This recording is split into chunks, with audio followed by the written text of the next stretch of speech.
We walk through the city the way we walk through nature, but are surrounded by an environment that has been molded to accommodate us. We navigate streets through canyons of artificial stone and look up, dwarfed by the walls that have been built around us. It's surprising how little we notice. We live our lives surrounded by a manufactured world, but take little interest in how it looks or how it feels. In the middle of the 20th century, there was a movement that revolutionized the shape of our environment. It had been developing for decades, but in the aftermath of World War II, it finally found a voice in America. It was called modern architecture, and it redefined space, how we lived in it, how we worked in it, and how it expressed itself to the world. This is a documentary about mid-century modern architecture. This is a story about looking up and noticing the details of the canyon walls. Architecture is the cornerstone of our built environment, and it affects all of us. How we live, how we feel, our relationships, our dreams, and our memories.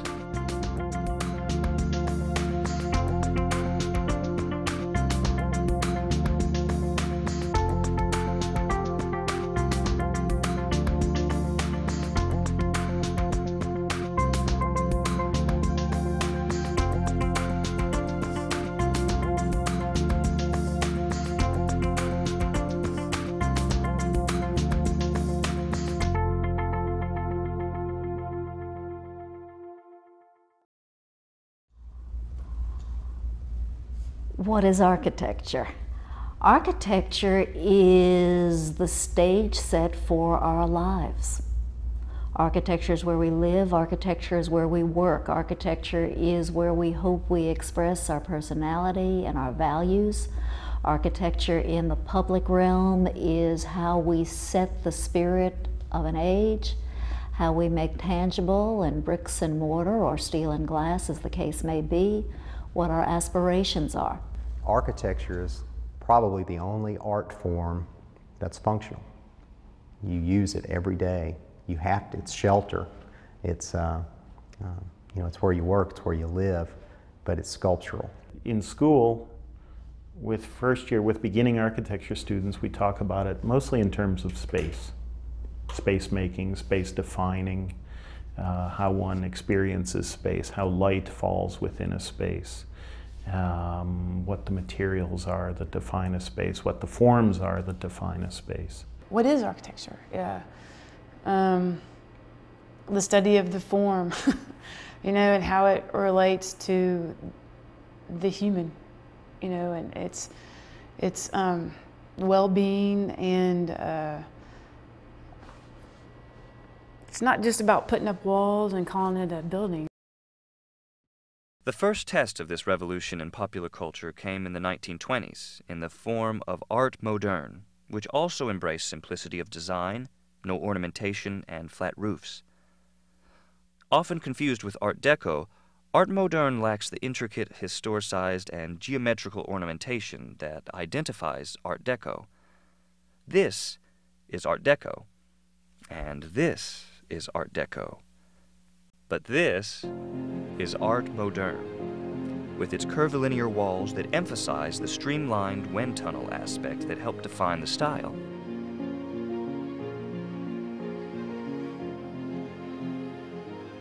And there are these buildings. The Hotel Mountain Air was built circa 1947 to meet the growing needs of America's automobile culture as travelers drove between Little Rock, Hot Springs, and Dallas. In the late 60s, the hotel was converted into apartments and later a nursing home, but has been vacant since the mid-90s. The current owner of the hotel is aware of its unique architectural qualities and is optimistic the buildings will find their place in the future of Hot Springs. Until then, they sit empty, an architectural relic that speaks to another time.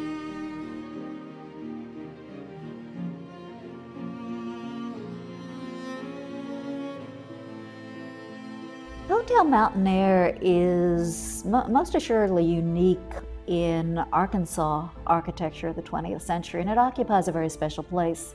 It's a transitional building. Dare we say it's got 1 foot in the past, but it's about to make a leap to the present. On the one hand, it's built of a traditional material.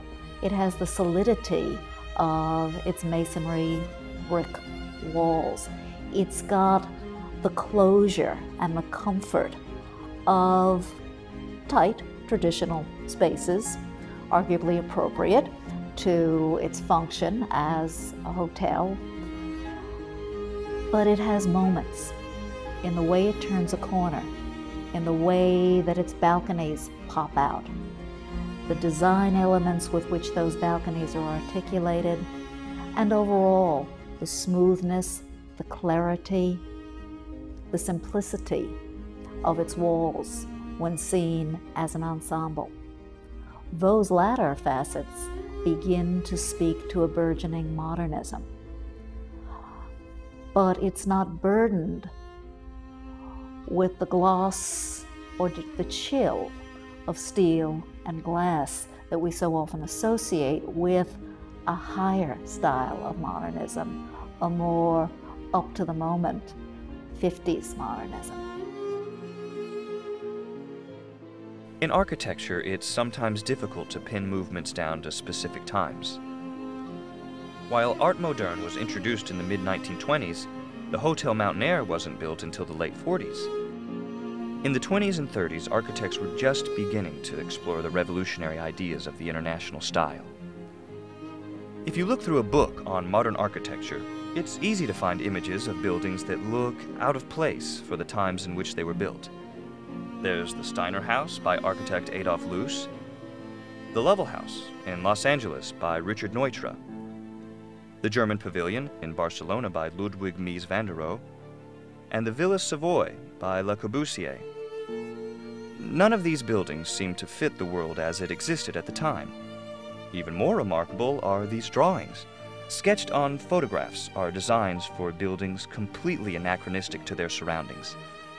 Conventional understanding suggests glass and steel buildings were products of the post-war era, but they were being conceived more than 20 years earlier.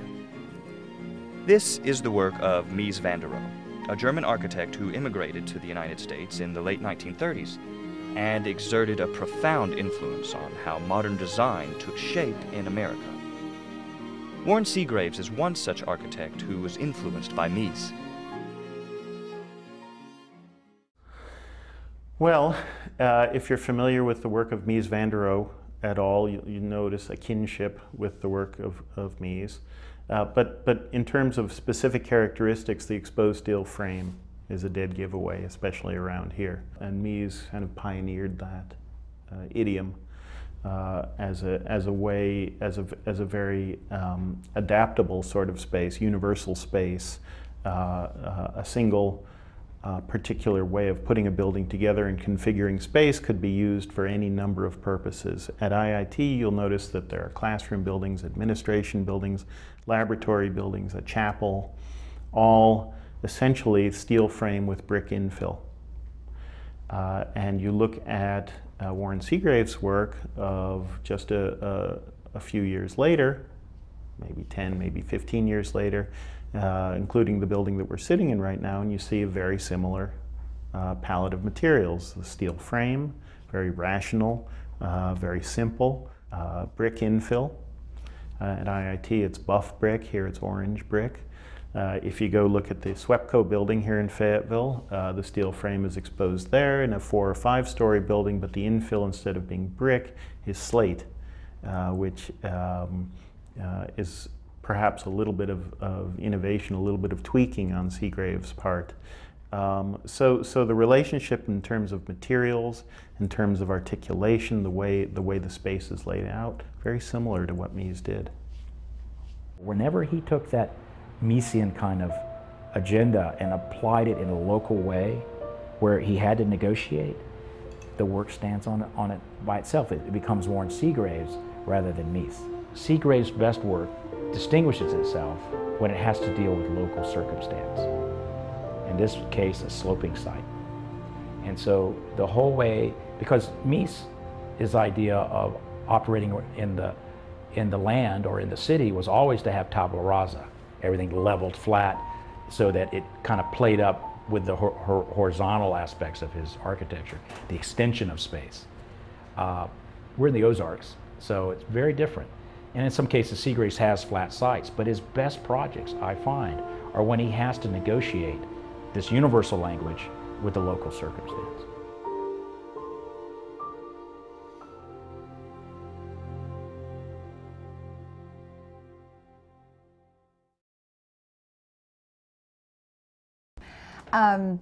You know, just before it was torn down, I convinced my son and my daughter and my husband to accompany me on one last visit.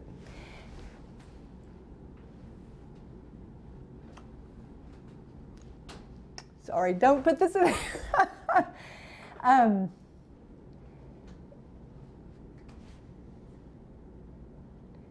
It was hard to watch it go away, because it held so many happy memories.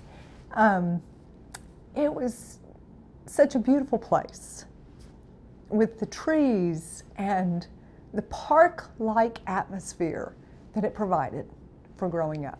So we went with the camera, and we were on kind of a scavenger hunt, really, to capture those last images. It was really interesting because I have all these pictures of me and brothers and sisters in front of these walls.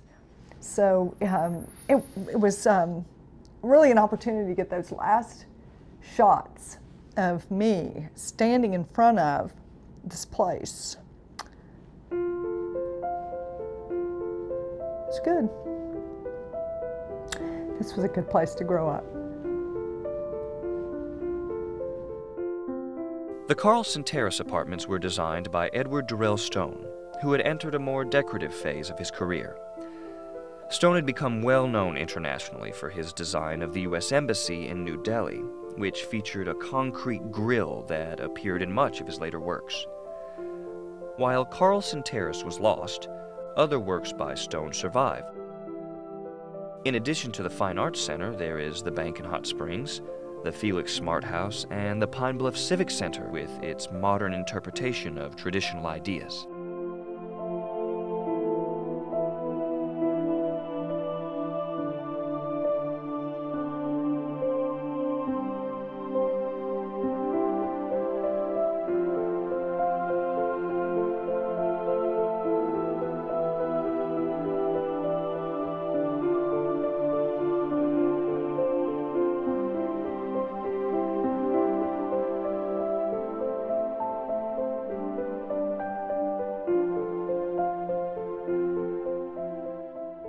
That's one of the things that concerns me about modern architecture, that its place in history is compromised by its closeness to us, and that our ability to relate to it as part of our lives, for some people, takes it out of the specter of being historic.